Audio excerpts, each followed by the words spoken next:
Hi everyone. It's almost Valentine's Day. I'm still in London.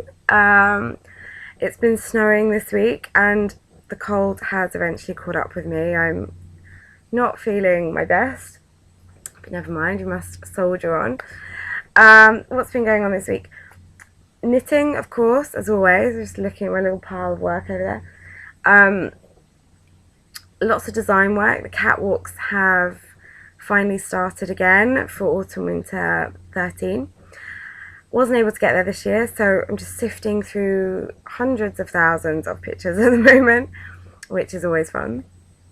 Um, and I have another piece of really good news.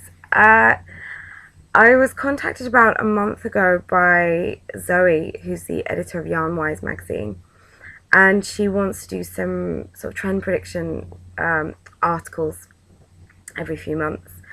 So we were having a bit of a chat yesterday on the phone.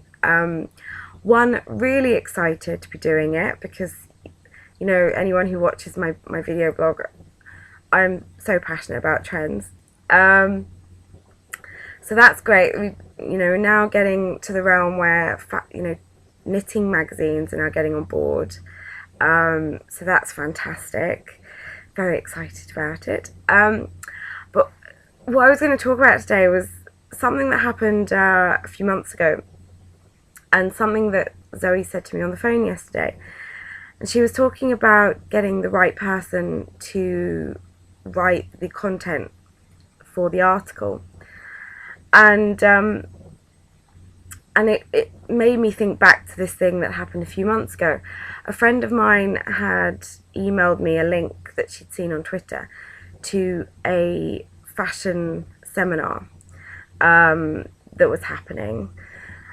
And I thought, oh, that's my first thought was, oh, that's fantastic. More trends, that's great. It was knitwear specific, by the way.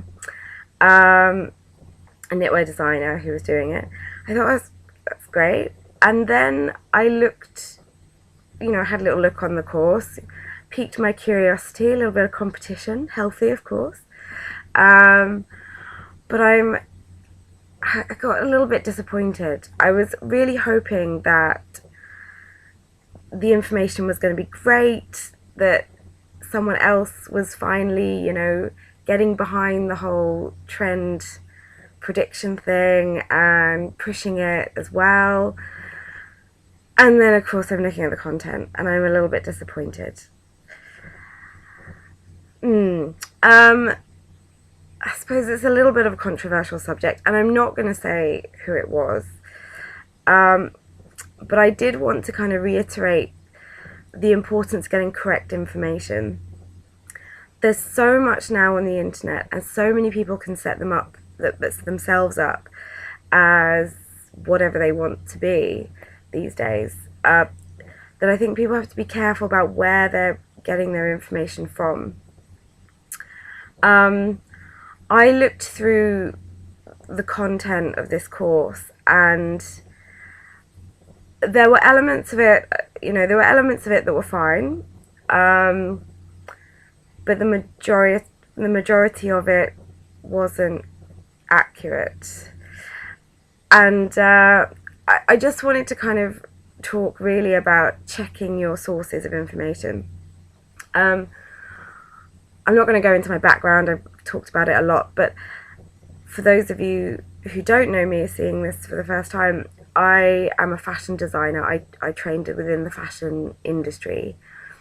And within that job, you do a lot of trend prediction. I suppose 80% of my day job is trend prediction, and the other 20% is design and manufacturing. Because if your trend information is not correct, the next part of it is you're wasting your time, basically. So I'm kind of looking through this content and I'm thinking, no, this is not great. And if you're looking at courses or you're looking at information on the internet or you're interested in trends, I don't want to put anyone off trying to develop their own information. I really don't, because it is really important. It's great that people are finally starting to get behind, the trend element of design. but please be careful what you're signing up to. You need, really, if you're looking at signing up to any of these things, please look at the background of the person giving the talk. Knitwear designer is a loose term, and it means two completely different things. You've got the fashion industry, which is my job, and I design for retail, and I do trend prediction, and I've trained to do that job. You've also got knitwear designer in terms of the knitting craft world, which are the people that write patterns for knitting magazines or their own websites, things like that. Those people have a great passion for a craft, and I would assume are very, very good at what they do. It doesn't mean that they can do my job, and the people that do my job doesn't mean they can do the other job. And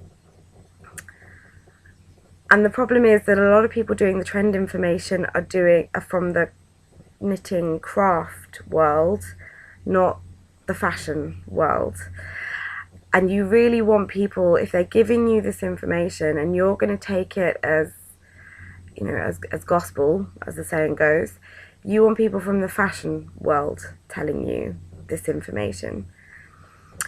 We can all look at catwalk reports and we can all look at pictures online and have an opinion about what we're looking at, but it takes a lot of skill and a lot of skill development to understand what you're actually looking at. There are certain pictures I see on the catwalk, and some people will take them to mean one particular style because maybe they've got for example, a cowboy hat on and some fringing.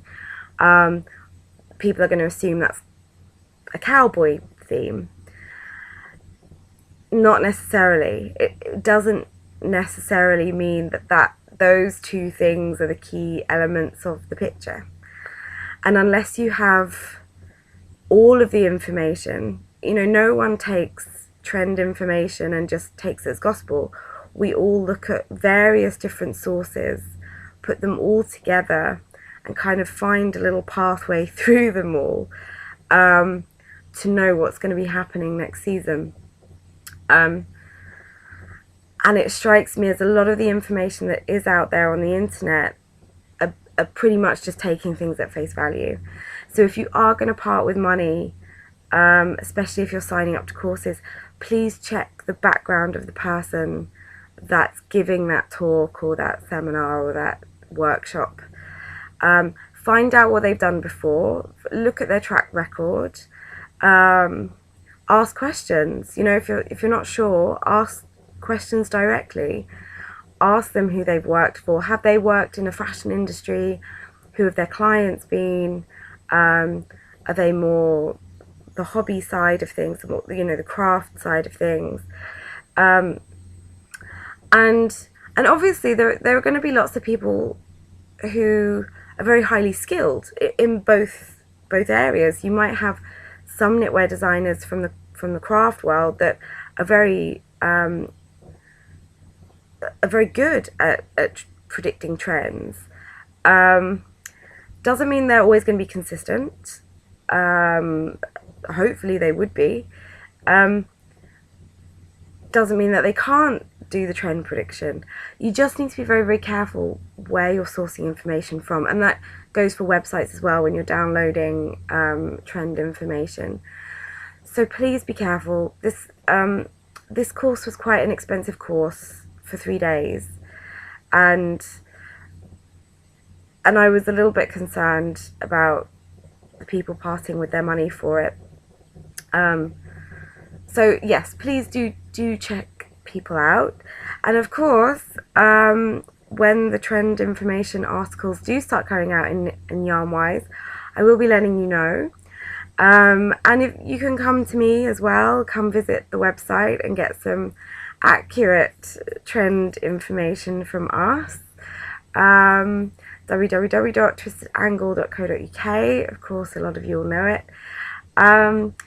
and roll on the summer and lots of lovely information for everyone. I hope you have a really good rest of the week. Have a wonderful Valentine's Day.